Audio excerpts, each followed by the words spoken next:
Texas, summer 2032. The sun was merciless, beating down on miles of cotton fields until the air shimmered. Cicadas screamed in the trees. Dust curled behind a rust-red pickup truck as it slowed at the wooden gates of my grandfather's ranch. My name is Daniel Hayes. I'm 25 years old, and just last month, I walked across the stage with a law degree in hand. But 1 month before graduation, I did something far more important, something no diploma could match. I quietly transferred my grandfather's $5 million ranch into an irrevocable trust. And today, that single decision saved everything.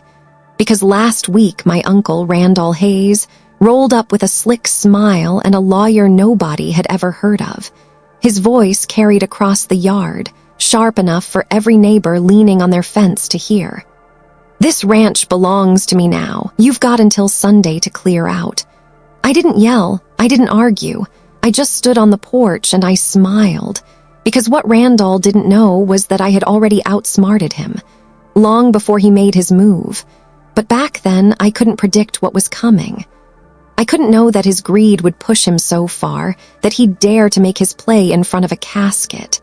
Growing up, my father died young, and my mother's health failed soon after. So the man who truly raised me wasn't my parents. It was my grandfather, George Hayes. He taught me how to mend fences, how to ride a horse, how to smell a storm rolling in before the clouds even broke. But more than anything, he taught me to value land. This soil isn't just dirt, Daniel. It's history. It's duty. Protect it. Not everyone in the family believed that. My uncle, Randall Hayes, was the opposite. He lived for shortcuts, gambling tables, bad crypto bets, half-baked startups that collapsed as quickly as they began. Every time he came by the ranch, his questions never changed. "Dad, what's the land worth now? How much equity do you have tied up here?" His eyes never left the deed lines spread across the kitchen table. By my final semester of law school, I saw him for what he really was, a vulture circling, waiting for the day my grandfather couldn't fight back. And then one lecture changed everything. I still remember sitting in class, half bored, until my professor said, 70% of elder asset theft cases are committed by family. The words hit me like a branding iron. That night, I couldn't sleep. I paced my apartment, heart racing, hearing my professor's voice over and over. My mind kept flashing to Randall's grin, to the way he licked his lips at the word equity. I knew then, if I didn't act first, one day Randall would, so I made the call. A trusted real estate attorney in Dallas. Weeks of paperwork, pages of terms, endless nights rehearsing what I would say. At first, my grandfather resisted. His hands shook on the oak table. Randall may be reckless, but he's still my son.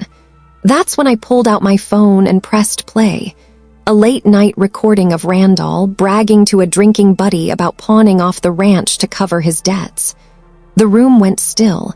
My grandfather stared at the floorboards, his lips pressed tight. For the first time, he didn't defend Randall. Finally, with a trembling sigh, he picked up the pen. One shaky signature, and everything changed. The Hayes Ranch Trust was born, ironclad, irrevocable, beyond the reach of any forged will, or so I thought, because Randall had one more weapon, and he was shameless enough to use it in front of a coffin. The week after that recording, we drove into Dallas, not to gamble, not to sell, but to lock this ranch beyond Randall's reach forever. The law office wasn't flashy, just a second-floor suite above a diner, the kind of place you'd miss if you blinked. But to me, it felt like a fortress. My attorney spread the documents across a heavy oak desk, pages thick with legal language, seals, and notarized blanks waiting to be filled. He looked at me first. "Daniel, once this is filed, it's not reversible. You sure you understand what irrevocable means?" I nodded. "That's the point." The terms were simple but powerful. Full lifetime control of the ranch remained with my grandfather. Upon his passing, I alone would serve as trustee. No probate court, no will could override it. The land would skip straight over every cousin, creditor, or con artist who tried to touch it. For the first time in months, I saw relief on my grandfather's face, still cautious, still pained that his own son had forced this, but resolved. When the notary slid the paper across the desk, his hand trembled, yet he signed. The sound of that pen scratching felt louder than any gunshot. The attorney pressed the official seal. A red stamp burned into the page. Hayes Ranch Trust. And just like that, the land was no longer his property to inherit. It belonged to the trust. A vault sealed shut. Driving home, I stared out across the cotton fields, the sun sinking low. For the first time, I believed we were safe. But what I didn't know, what I couldn't imagine, was how far Randall would go. He wasn't just waiting for his chance. He was willing to drag his own father's memory through the mud, and he would do it in front of the entire town. 3 months later, my grandfather's heart finally gave out. The man who taught me everything about land, honor, and grit was lowered into the Texas soil he'd worked his whole life. The chapel overflowed that morning. Neighbors packed the pews. Ranch hands, veterans with faded uniforms, women carrying casseroles wrapped in foil. Even the sheriff stood near the back, hat pressed against his chest. The air was thick with incense and grief. I stood by the casket, hands clasped, trying to hold myself together. And then, the heavy wooden doors creaked open. Randall, late as always, dressed in a shiny black suit he could never afford, sunglasses indoors like some kind of celebrity. Trailing behind him was a man with a briefcase, his lawyer. Their footsteps echoed down the aisle, drowning out the minister's prayer. Randall didn't bow his head. He didn't whisper condolences. He smirked. He stopped right beside me, leaned close enough for everyone to hear, and said, "Time to read the will, kid. Face it, you're just the grandson who got scraps. I'm the rightful heir." Then, with a flourish, he pulled out a folder, a will dated years back, naming him sole beneficiary. The congregation gasped. One woman muttered, "Shameless." A ranch hand spit on the floorboards, but Randall didn't care. He lifted the paper higher, waving it like a trophy. His so-called lawyer nodded, smug as if the deal was already sealed. I glanced down at the casket, at the flag draped across it. My grandfather wasn't even in the ground yet, and Randall was already tearing apart his legacy. The silence in that chapel wasn't respect anymore. It was shock. It was disgust. And Randall drank it in. He believed he had the upper hand, that this single sheet of paper could undo everything. What he didn't know was that the trap was already set, and in just a few days, under the blazing Texas sun, he would walk straight into it. By Sunday afternoon, the heat was brutal. The kind of Texas sun that baked the dirt roads until they cracked. Randall's black pickup truck growled up the drive, followed by a moving van and 3 hired men. He slammed the door and strutted toward the porch, waving that so-called will like a sheriff's badge. Neighbors gathered along the fence line, whispering, arms crossed, waiting. Word had spread fast. Everyone knew something was about to go down. I stood on the wooden porch, wearing a navy suit that still smelled faintly of mothballs. Beside me, 2 attorneys. Just behind us, the town sheriff, arms folded, his badge catching the sunlight. Randall sneered. "Paperwork doesn't lie, Danny boy. This ranch is mine. You've got 2 choices, get off the land or I'll have these boys drag you out." His men shifted uncomfortably, unsure if this was what they'd signed up for. I didn't flinch. Instead, I opened my briefcase, pulled out a stamped and notarized document, and handed it to my attorney. He raised his voice so the whole crowd could hear. "The Hayes Ranch Trust, filed and registered before the death of George Hayes. This property has been in an irrevocable trust since last spring. It is no longer subject to inheritance. Any claim made under an old will is invalid." The sheriff stepped forward, boots grinding against the gravel, his voice cut like barbed wire. "Randall Hayes, attempting to enforce a forged will is felony fraud. That's up to 10 years in prison." Gasps rippled through the neighbors. One man chuckled under his breath. The smirk drained off Randall's face. He looked at his lawyer for support, but the man was already backing away toward his car, shaking his head. Randall's bravado cracked. He stammered, this isn't over." But it was. The sheriff tipped his hat toward me.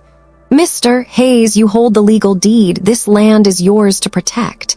The crowd murmured approval, rolling like distant thunder. And Randall, he stood frozen in the dust, clutching a worthless piece of paper, realizing the game was finished. By Monday morning, the whole town knew.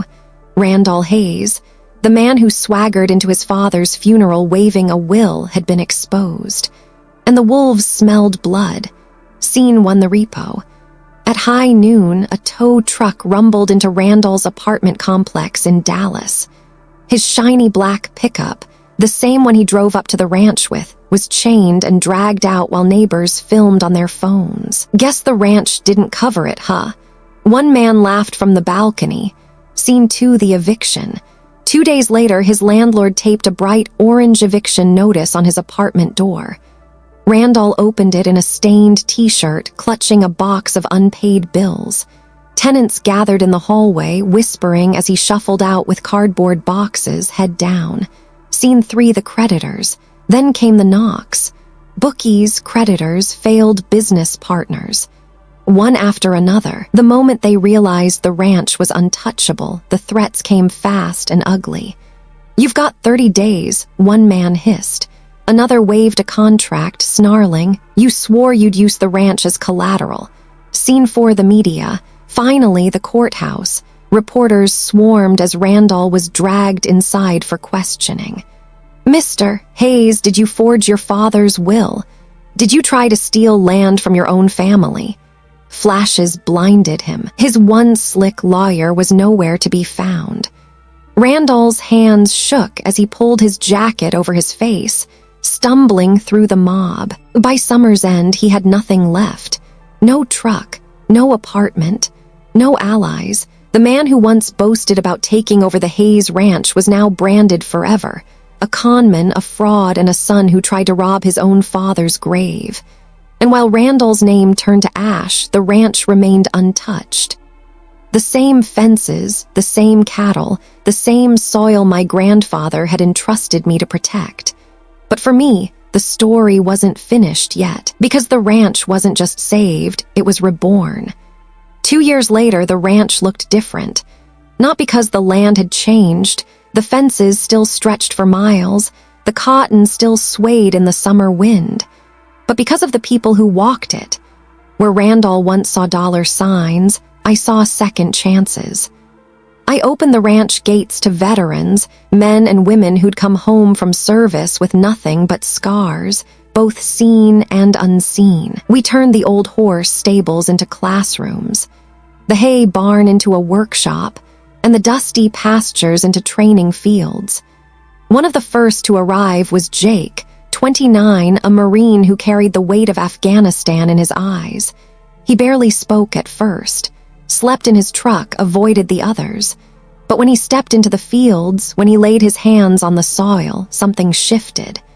6 months later, Jake was running his own herd, 50 head of cattle. On harvest day, I watched him laugh for the first time, dirt streaked across his face, a new future written in his posture. And in that moment, I knew this ranch wasn't just surviving, it was healing. The community noticed too. Each season, more veterans signed up. The laughter of families replaced the silence of neglect. Neighbors stopped by not to gossip, but to lend a hand, bringing pies, seeds, even old tractors. At sunset, I often found myself leaning against the oak fence, watching the fields glow orange. And if I listened closely, I could almost hear my grandfather's voice again. "Land isn't just for selling, Daniel. It's blood, memory, and duty. Protect it." I smiled, because I had. Randall's name had rotted away, forgotten like a bad debt. But George Hayes' name, my grandfather's name, lived on in every acre, every fence post, every new life rebuilt on this soil. I didn't just inherit a ranch. I inherited a promise, and I kept it.